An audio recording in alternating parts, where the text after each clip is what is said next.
My son called and asked, "Why are you asking for $7,000 as a settlement?" I was really surprised to hear this. It turned out his wife had been in a car accident that hurt someone else. I couldn't believe it. The woman sitting across from me at lunch was his wife, the one who was supposed to have caused the accident. I hesitated, unsure of what to think. Then, suddenly, my son hung up. I started to think it might be a trick, but his number was clearly on my phone's caller ID. Fuming with anger, I was just about to refuse when my daughter-in-law smiled and intervened. "Let's pay it now. I have a good plan." As we worked together on it, things started to take an unexpectedly interesting turn. "Mom, I finally landed a job," my 32-year-old son George happily told me. "That's wonderful news," I responded.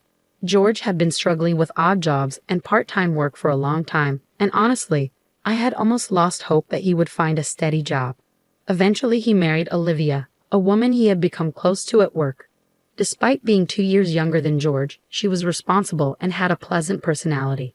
We never had any problems between me and Olivia. Even though George and Olivia didn't live with me, Olivia and I would sometimes have lunch together. With a capable daughter-in-law and George having a good job, I can finally relax. But before George married Olivia, he had a bad habit. Even though he didn't have any money coming in, he would spend it recklessly and buy whatever he wanted. He even took money from my wallet a few times. "Why would you do that?" I scolded him firmly, trying to get an answer, but George just frowned and turned away, refusing to talk. Taking money from your parents' wallet and acting immature, even at his age, made me cry. Because of this experience, I was a bit worried about how George's marriage with Olivia would turn out. "Hey Olivia, how's George doing? Is he causing you any problems?" "Oh, not at all," she assured me. "I was worried he might take money from your wallet or make mistakes." Olivia flexed her arm, emphasizing her point. "It seems like my son's household is well taken care of by Olivia." "Oh, that's a relief. With you around, everything will be fine." I sighed, thankful that George had married such a capable wife. One day, while we were having our usual lunch together, my daughter-in-law and I were enjoying our meal. Suddenly, my phone buzzed in my pocket. I checked the screen. It was my son calling. "Hello?" "George, what's going on? Why the sudden call?" I asked, taken aback by the urgency in his voice. "Listen carefully, Mom. Olivia had an accident while driving. The other party got injured, and they're really upset. They're asking for $7,000 as a settlement," George explained quickly. I glanced over at Olivia, who looked just as bewildered as I felt. George, if you can gather the money, please let me know right away." "Bye," George said abruptly before hanging up, leaving me stunned. After the call, I sat there, trying to make sense of it all. Olivia was sitting right in front of me. How could she have had an accident? I wondered if George had misunderstood something, but the tension in the air was undeniable. "Mom, are you all right?" Olivia asked, her face showing concern about the call from George. "I'm not sure what's going on, but it sounds serious. George said you were in an accident," I explained, still trying to process everything. "What?" I exclaimed, feeling completely overwhelmed by the situation and a sudden demand for money. Olivia reassured me and listened intently, her own confusion mirroring mine. "I haven't been in any accident, and I have no idea what George is talking about," Olivia said, resting her chin on her hand as she thought. "Maybe we should consider that this is some kind of scam," she suggested cautiously. But it was George's voice for sure. Unless he suddenly got sick and sounds different, but he seemed fine this morning. If it wasn't him, then who could it be? I wondered aloud, puzzled.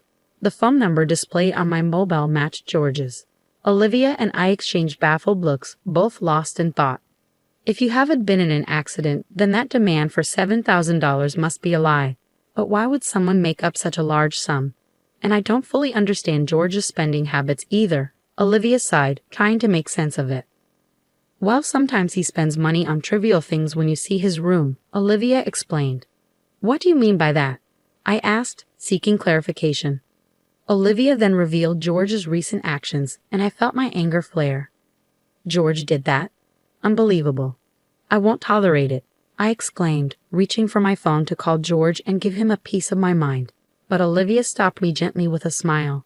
No need. Let's handle this strategically, Olivia said calmly. Why? I have a plan, Olivia continued, her eyes sparkling with mischief.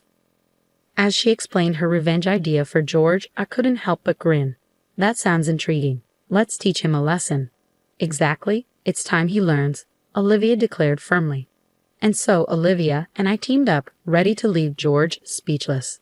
3 hours later, I pretended to fall for the deception and called my son back. I've got the $7,000 ready. Let's meet in person for the exchange, I said over the phone. Wait a minute, came the cautious reply. Do we have to wire the money? No, that won't work these days. Banks scrutinize large wire transfers. It's safer to hand it over in person, I explained. Okay, where should we meet? My son asked. I specified a location and prepared a paper bag with the $7,000 inside. Sorry for the delay, my son said awkwardly as he arrived, accompanied by a stranger. Who's this? I asked, puzzled by the unfamiliar face.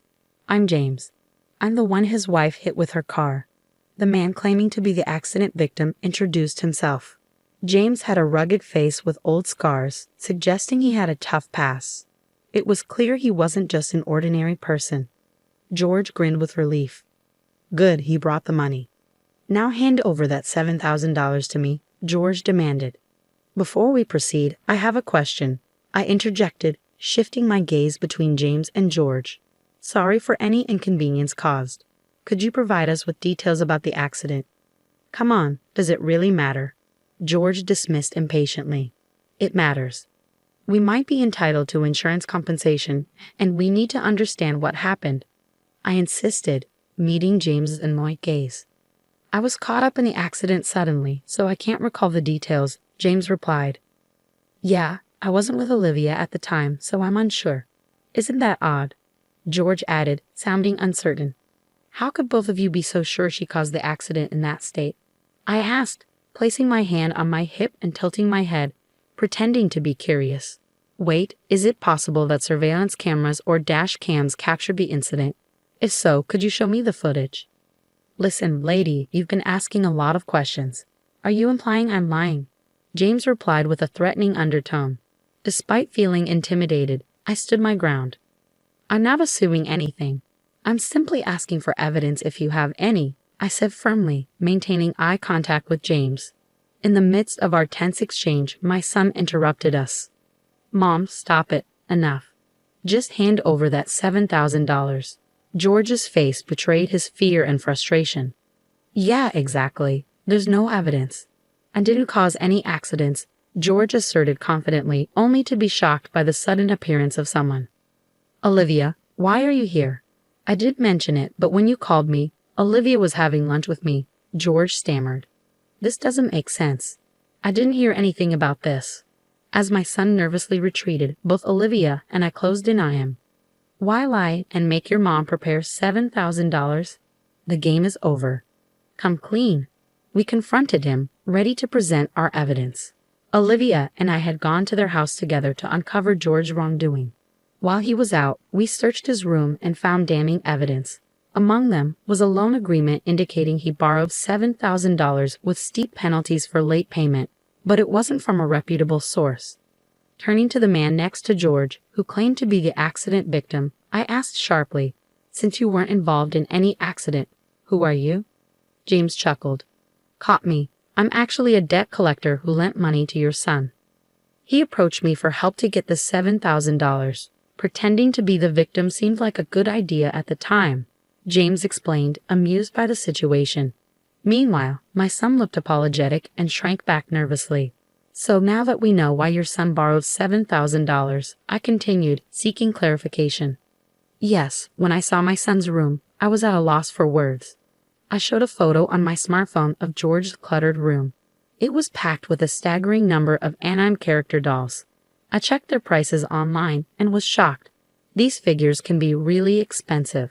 Among George's belongings were items worth over $700. We also found receipts showing how much he spent on these figures, which was clear evidence. As a parent, it's difficult for me to admit, but my son is careless with money. His wife manages his entire salary. How could he afford to buy such expensive things? If he had stolen from my wallet, I would have scolded him right away. We now understood why he got into debt, and my daughter-in-law and I were dumbfounded by the trivial reason. I knew about your hobby, but if it cost this much, I would have stopped you. Well, what else could I do? Figures are like works of art.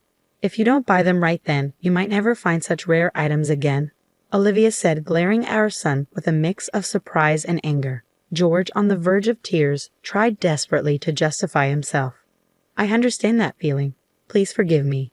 With that $7,000, I can finally pay off my debts.